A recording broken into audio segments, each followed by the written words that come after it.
Я Олена Кирик і з задоволенням представляю гостя стриму, журналист, ведущий Евгений Косылев. Евгений Алексеевич, приветствую вас, рада видеть. И я очень рад вас видеть, вас и всех зрителей, которых от души приветствую. Я призову традиционно в начале нашей беседы к подпискам. Во-первых, авторский канал Евгения Алексеевича Киселева. Если не подписаны, подпишитесь обязательно. Много важной, актуальной, интересной информации. Также подписывайтесь на нашу эту платформу и ждем вас в комментариях, наши уважаемые зрители. Евгений Алексеевич, одна из таких обсуждаемых тем – это авиакатастрофа под Актау. Что известно на этот момент? 38 погибших. Расследование причины авиакатастрофы ведется по статье «Нарушение правил безопасности движения при эксплуатации воздушного транспорта». Очевидно, что о причинах официально объявят спустя некоторое время, но вот еще 25 декабря даже Z-блогеры уже писали, что этот авиалайнер разбился, по всей видимости, из-за обстрела российской ЗРК. И вот тут много вопросов. Почему все-таки отказали в посадке этому лайнеру в Махачкале? Пытались ли как-то замести следы, что этот самолет был обстрелян именно российской ЗРК? Да и в общем, будут ли какие-то политические последствия того, что произошло 25 декабря? Как считаете, как видите это вы? Ну, смотрите, мне кажется, что случилось примерно следующее, что самолет азербайджанских авиалиний был принят какими-то зенитчиками, скорее всего, российскими зенитчиками, за какой-то большой беспилотник, может быть, дрон разведывательный или боевой, и обстрелян из того или иного вида зенитного противоракетного, может быть, оружия. Судя по всему, в результате этого самолет понес повреждения, что называется, несовместимые с жизнью, но не развалился в воздухе и не потерял полностью управление, поэтому запросил срочной посадки, в которой ему было отказано, видимо, отказано ему было сознательно, и отправлен он был вот в этот казахстанский аэропорт на другом берегу Каспия, скорее всего, в расчете на то, что, а может быть, повезет, а может быть, самолет не дотянет до аэропорта и упадет в воду, и концы в воду, как говорится. Но этого не случилось, он все-таки дотянул. Летчики, к сожалению, не справились с управлением поврежденного самолета. Есть же видео, как он садится. И дальше на земле произошло, видимо, столкновение, видимо, угол, я не знаю, как это правильно называется на соответствующей авиационной терминологии, но слишком под большим углом он приближался к земле, и в результате произошло столкновение и взрыв. Может быть, были неисправны шасси. Там такое расстояние до садящегося самолета на этом видео, что не видно, как он садится с выпущенными шасси или нет. Ну, факт тот, что часть пассажиров каким-то чудесным образом уцелела, но погиб экипаж. Погибло много пассажиров. Опять-таки, на этот час нет, очевидно, окончательной информации. Может быть, те, кто выжил в момент крушения, получили слишком тяжелые ранения, несовместимые с жизнью. В общем, конечно, я желаю всем, кто там попал в эту передрягу, выжить, уцелеть, но могут быть, конечно же, любые варианты. Вот так мне все это представляется. Очевидно, это результат, почему, собственно, перепутали гражданское авиасудно с боевым беспилотником, мне совершенно непонятно. Вот, очевидно, это идет от высокого непрофессионализма, скажем так, тех, кто защищает в этом небе мирное, в кавычках, российское небо. Другого объяснения у меня нет. Все это, конечно, напоминает о двух трагедиях. Одной совсем недавней и одной весьма далекой от нас по времени. Я имею в виду гибель малайского авиалайнера MH17 в небе над Донбассом в 2014 году, когда, судя по всему, гражданское судно тоже перепутали с военным и открыли по нему огонь из букв вот эти самые, в кавычках, повстанцы. Извините, сейчас готов сорваться в обсценную лексику, но вот эти, с позволения сказать, там, освободители Донбасса, да, вот, они тогда сколько жизней угробили. И второй, конечно, был эпизод, это корейский Боинг, осень 1983 года, когда, в общем, тоже в бывшем Советском Союзе военная истерия была раскалена, бог знает до какого предела, и в результате самолет, судя по всему, случайно нарушивший советское воздушное пространство, мы, к сожалению, не знаем до сих пор всех обстоятельств той трагедии, то ли у него не работала связь, и он не мог реагировать в связи с этим на предупредительные сигналы российского самолета, тогда был не российский, советский самолет-перехватчик. То ли еще что-то было не так, может быть, вышли из строя навигационные приборы, но, в общем, кончилось все тем, что самолет был сбит.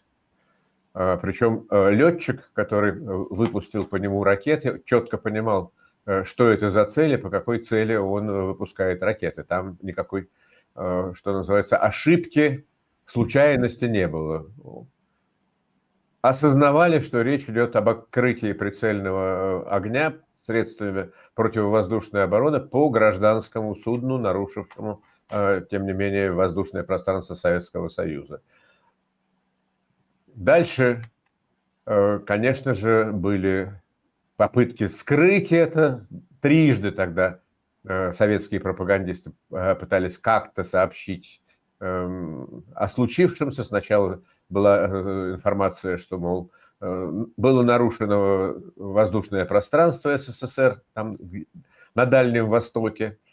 Дальше выяснилось, что не просто нарушено, а что были подняты по тревоге средства противовоздушной обороны, перехватчики, и только с третьего раза, по-моему, вынуждены были признаться, что самолет был уничтожен. И была пресс-конференция, на которую выходил целый начальник Генштаба маршал Агарков. И были, конечно, чудовищные последствия, потому что, вот, собственно говоря, случившееся было четким подтверждением того, что Рейган назвал Советский Союз империей зла. Вот только империя зла могла сбить полный пассажиров гражданский авиалайнер, ссылаясь на то, что, мол, он не отвечает на предупредительные сигналы и у него не работает связь. Это было достаточно, чтобы убить десятки, сотни человек, пассажиров, находившихся на борту. Точную цифру сейчас, к сожалению, на память не помню. Да? Ну и, в общем, то же самое сейчас. Российская Федерация подтвердила, что она империя зла, только маленькая такая, недоимперия, я бы так сказал. Да, вот. Я думаю, что в Азербайджане все прекрасно поняли. Я думаю, что если бы самолет был посажен или потерпел катастрофу при посадке где-нибудь в одном из аэропортов на территории Российской Федерации, вот там вот в Прикаспийской зоне, я не знаю, там, честно говоря, где есть там аэропорты, способные принимать суда такого класса, я думаю, что их несколько, но в любом случае, если бы этот самолет совершил посадку, например, в Махачкале, там бы все заболтали, сказали бы, что авария произошла в результате там, столкновения со стаей птиц или что-нибудь еще придумали. Вот. Но вот, поскольку самолет все-таки дотянул до Казахстана и расследование началось там, я думаю, что все будет очень скоро объявлено, просто и понятно.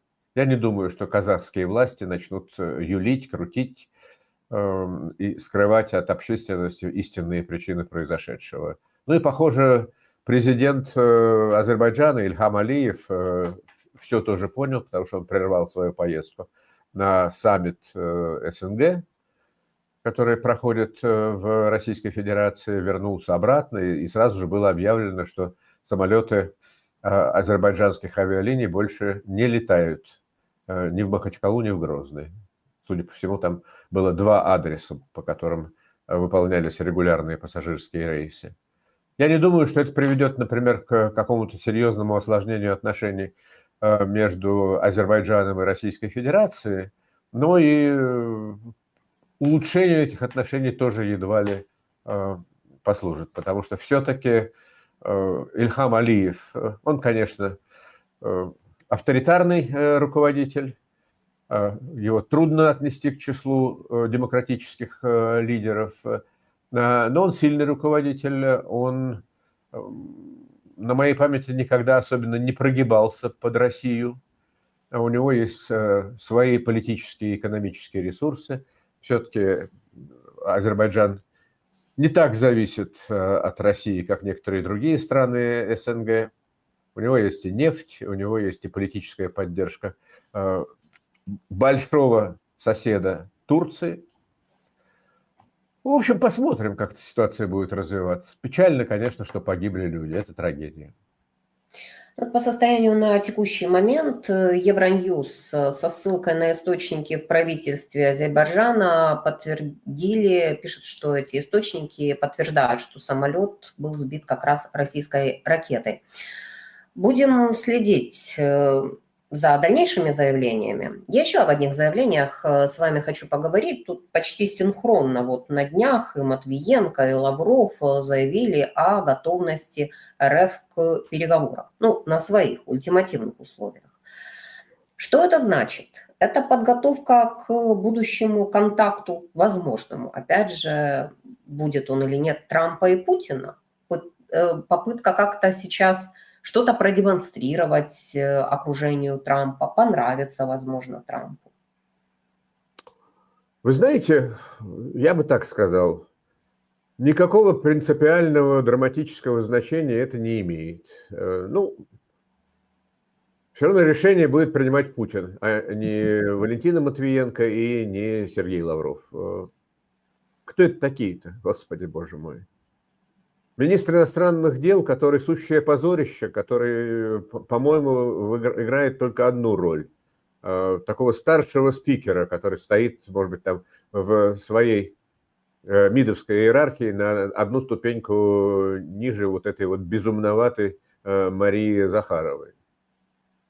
Периодически выступающий с разными угрожающими заявлениями, брецающий словесно оружием, и подающий пример для подобного же поведения своим высокопоставленным российским дипломатам.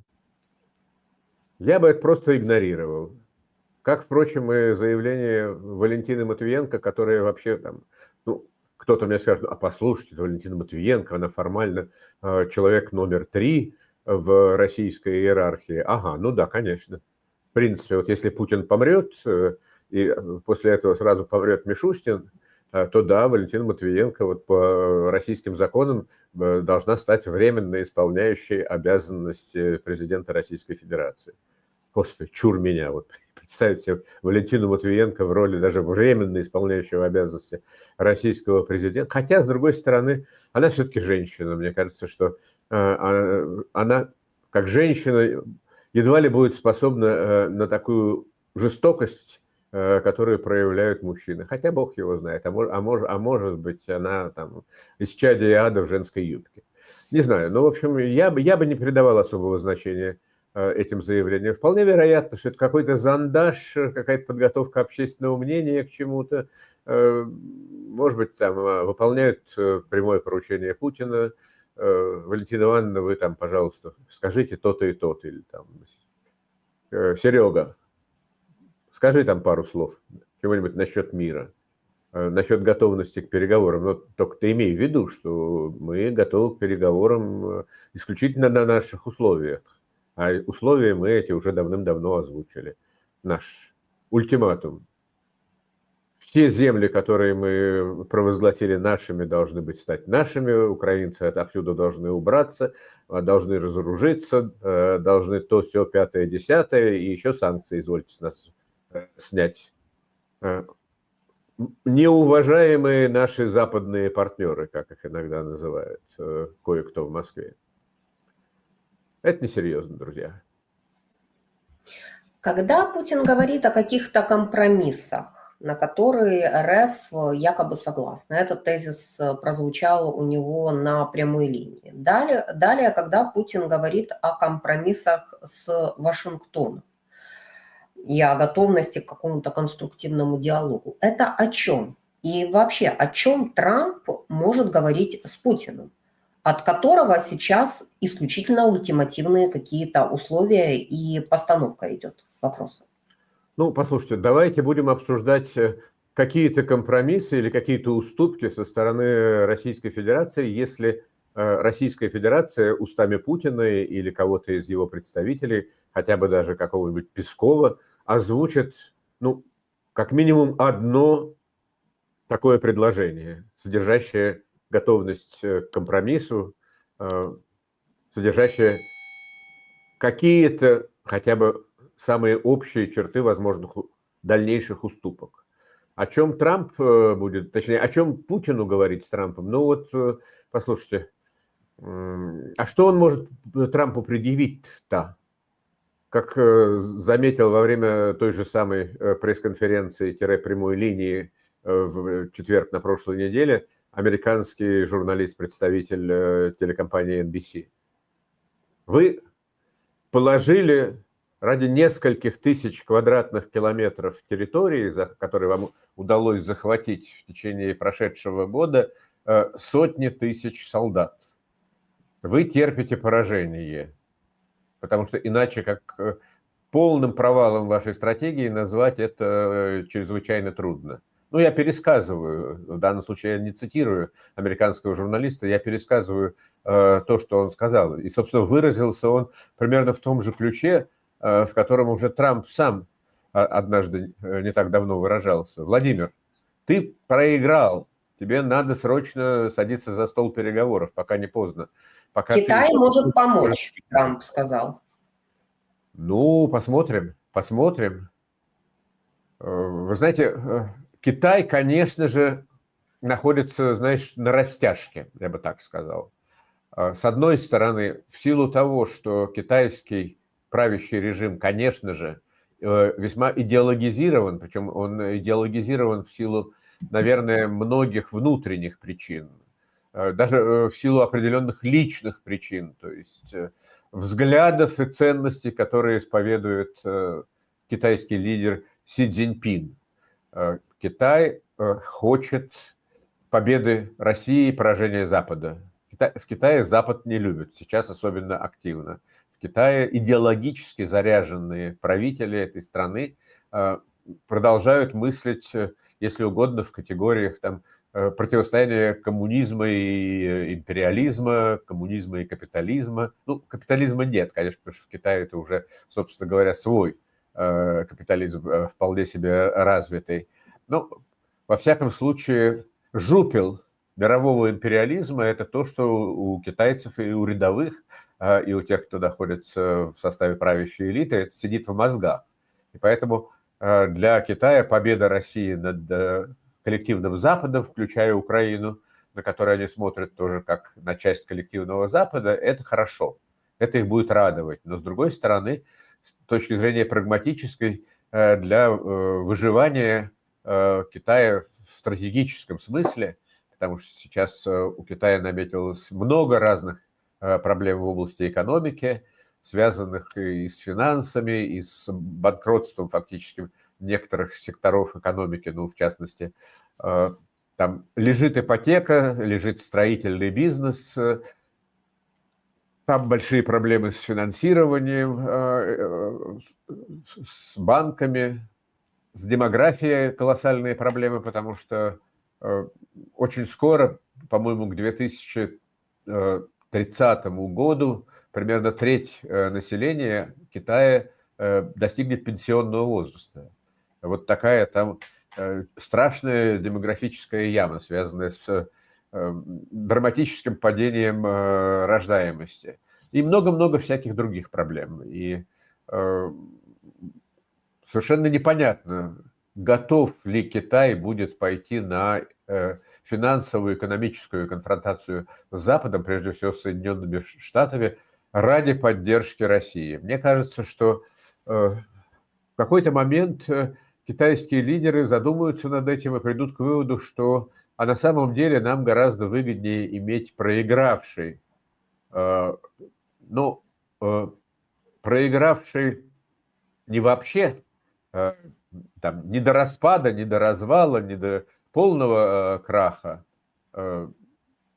чуть не сказал Советский Союз. Ну, Путин же на самом деле пытается возродить Советский Союз по новым лекалам под флагом Российской Федерации. Так вот, китайцы могут сказать, что, послушайте, нам на самом деле гораздо выгоднее иметь проигравший войну путинский режим, ослабленный, но все-таки сохранившийся в качестве нашего зависимого младшего партнера в дальнейшем противостоянии с Америкой и с союзниками Америки, чем вот рисковать всем тем, что у нас есть в отношениях с Соединенными Штатами в торговой, экономической, финансовой области. Посмотрим, посмотрим. Я думаю, вы знаете, что вообще вот весь этот разговор, который так оживился после победы Трампа на выборах, и вот все эти надежды на то, что сейчас удастся быстро и эффективно добиться какого-то мирного прогресса, добиться того, что перестанут гибнуть люди, будет заключено какое-то компромиссное и выгодное обеим сторонам соглашение о прекращении огня хотя бы, о приостановке военных действий, это все очень скоро улетучится. Мне кажется, что очень скоро, когда Трамп придет к власти, когда он вновь поселится в Белом доме, принесет присягу в качестве президента Соединенных Штатов, он очень скоро поймет, что мира между Украиной и Россией добиться будет очень и очень непросто, что, скорее всего, это... Да, возможно, мирный процесс удастся как-то начать, как-то запустить, но это будет очень тяжелый, сложный мирный процесс, который будет сопровождаться новыми вспышками боевых действий и может растянуться на долгие-предолгие годы. Прямая линия Путина версии 2024. Вот по вашему мнению, что это было? Каковы были главные посылы и кому? Простите, я не расслышал начало вашего вопроса. Прямая линия Путина прямая линия. 2024 года, да. Много ли было экспромта, кстати, вот по вашей оценке? Ну, вы знаете, я вам честно скажу, что я, как говорится, столько не выпью, чтобы смотреть вот этот весь ужас словесный, телевизионный, вот все это позорище на протяжении 4,5 часов. Я, как говорится, смотрел избранные места из выступления Владимира Путина перед его избирателями, перед его подданными, перед собравшимися там журналистами, среди которых, как я понимаю, был только один журналист, способный задать жесткий вопрос. Это вот был американский корреспондент, с которым Путин вступил в словесную полемику, и который, в общем, выступил в роли вот этого мальчика из сказки Ганса Христиана Андерсена про голову короля, который там единственный осмелился, по сути дела, сказать то, что думали все, а король-то голый. Ну вот сидит этот Путин, опять-таки словесно брецает оружием, угрожает всему миру, обещает, что в случае чего мы вас там на молекулы разберем, рассказывает о том, как у нас народ хочет воевать, какая тут у нас движуха, что на самом деле, да, война, смерть, пули свистят, но не ужас, да. И, в общем, это производило такое жуткое впечатление. такое неадекватное впечатление, что хотелось только плеваться и ругаться, даже когда ты смотришь на это вот в отдельных вырезках, в виде вот отдельных текстуальных или видеофрагментов. Ну, это позор, это я не знаю, как еще назвать. Это полная деградация. Хотя конца и края есть, с другой стороны, не видно. Ну да, он пытался изобразить себя молодым, энергичным и уверенным, решительным, да. Произвел впечатление, на самом деле, человека неадекватного, абсолютно оторванного от реальности, абсолютно не понимающего вообще, что происходит в стране и в мире, и куда в результате идет Российская Федерация. Мне кажется, что никто Путина не испугался со всеми вытекающими последствиями. Ни на Западе, ни в Украине. И не испугались его там те немногие люди, которые еще остаются в России, еще не уехали оттуда в эмиграцию, у которых хватает мужества бороться, противостоять, там, уходить в подполье. Может быть, даже вот совершать какие-то поджоги, диверсии, о которых мы периодически с вами слышим. Я, когда узнаю о такого рода событиях, мне хочется надеяться, что там есть какие-то городские партизаны, которые пытаются противостоять Путину. Ну, кстати, вот эти вот поджоги, очень интересный маркер. Это будет нарастать в ближайшее время или нет? А от каких событий это может зависеть?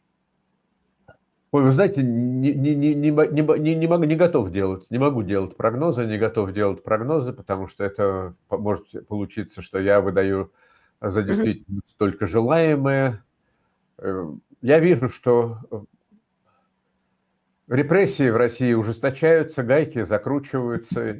Мне казалось когда-то, в свое время, может быть, даже когда уже шла необъявленная война, вот та война, которую мы привыкли называть в свое время гибридной, на востоке Украины, что в какой-то момент уже не получится у Путина и у его приснах дальше закручивать гайки, что сорвут резьбу.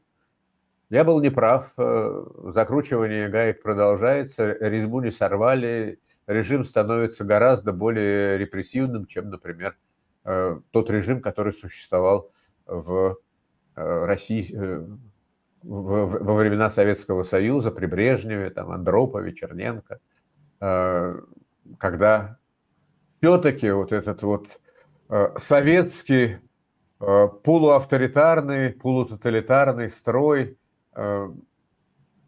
ну, не был, повторяю, столь жесток, как часто его малюют.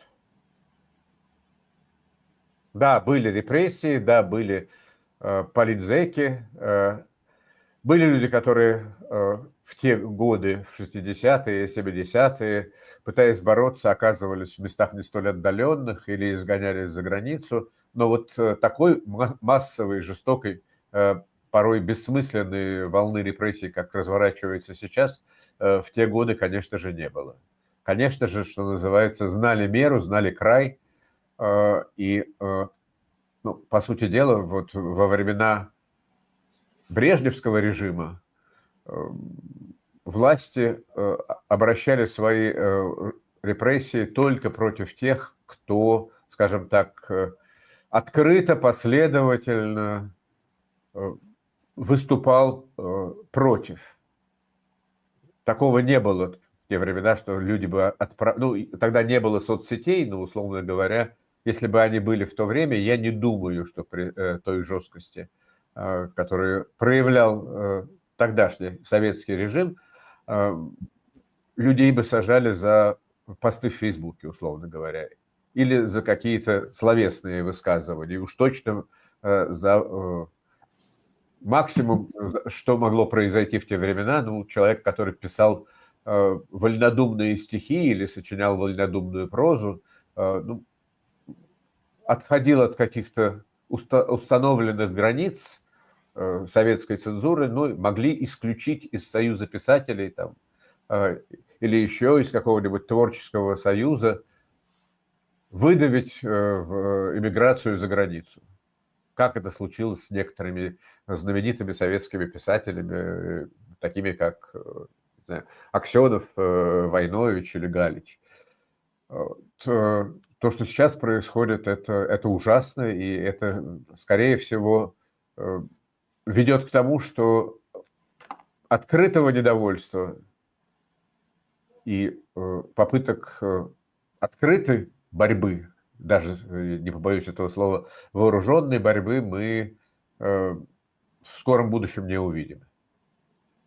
Ну да, Путин заявлял о том, что увеличивает количество силовиков. Далее Госдума ужесточила наказание за вооруженный мятеж. Далее вот в конце года были проведены учения по отключению федерального интернета, и там блокируются сейчас приложения, да и вообще будущее Ютуба в России туманно. Не Я если думаю, это маркером... освоят, научатся применять VPN. Говорят, что уже массово... Во всяком случае, я вам так скажу, что мои друзья и знакомые, которые остаются по разным причинам, не могут уехать или не хотят уезжать из Российской Федерации, я их за это ни в коем случае не осуждаю. Это трудное решение, и не каждому человеку возможно уехать в эмиграцию по тем или иным соображениям, но меня они смотрят, пишут мне, спорят со мной, поддерживают меня. Так что VPN помогает обойти все вот эти вот рогатки и препоны. Остается разве полностью отключить интернет в России, полностью, что едва ли возможно. Вот те репрессии, о которых вы вспоминали, и вот эта вся история с попытками отключить интернет, не является ли косвенным признаком того, что все-таки беспокоится Кремль, что не настолько прочен его режим, несмотря на всю браваду Путина во время той же прямой линии? Да вы знаете, мне кажется, что здесь нет прямой связи. Условно говоря, проявления инакомыслия в публичной сфере преследуются просто по определению, потому что их не должно быть. Не то, что там люди боятся где-то там во власти или в силовых структурах такого рода проявлений, боятся критики, боятся... Нет, ну просто вот мы строим режим, мы строим новую Россию, в которой не может быть иных мнений, кроме тех, которые признаны правильными, полезными и озвучены с самого верха. Устами Владимира Путина или, на худой конец, устами каких-нибудь ближайших его подельников. Поэтому давят не потому, что боятся, а потому, что так надо. А ужесточение наказания за вооруженный мятеж. Знаете, некоторые прочитали боязнь в этом повторения Пригожинского путча. Возможно, возможно, но повторяю, что мне кажется, очень многие вещи продолжают делаться по инерции. Вот, условно говоря, это как каток асфальтовый, пустить с горы, его уже ничем не остановишь. И вот он действует по законам физики. Даже если кто-то хотел бы его остановить, уже невозможно. Да? Он несется вниз, вниз, вниз, и будет так катиться под гору только в зависимости от того, как долг этот спуск, и возникнет ли на его пути какая-то естественная преграда, пропасть или стена. Сколько катиться под уклон вниз деградирующему путинскому режиму, вам сейчас точно никто не скажет. Это может быть долгий путь, потому что мы знаем, в природе есть дороги, которые долго-долго, много километров подряд ведут все дальше вниз, вниз, вниз, вниз, вниз. Ну что ж, Будем следить за развитием событий. Евгений Алексеевич, благодарю вас за участие в этом стриме, за то, что не отказываете нашим зрителям в том, чтобы поделиться своими мыслями по поводу событий текущего дня. Всегда вас рады видеть на нашей YouTube-платформе. Берегите себя и до скорых встреч. Спасибо большое. Всего доброго. До свидания.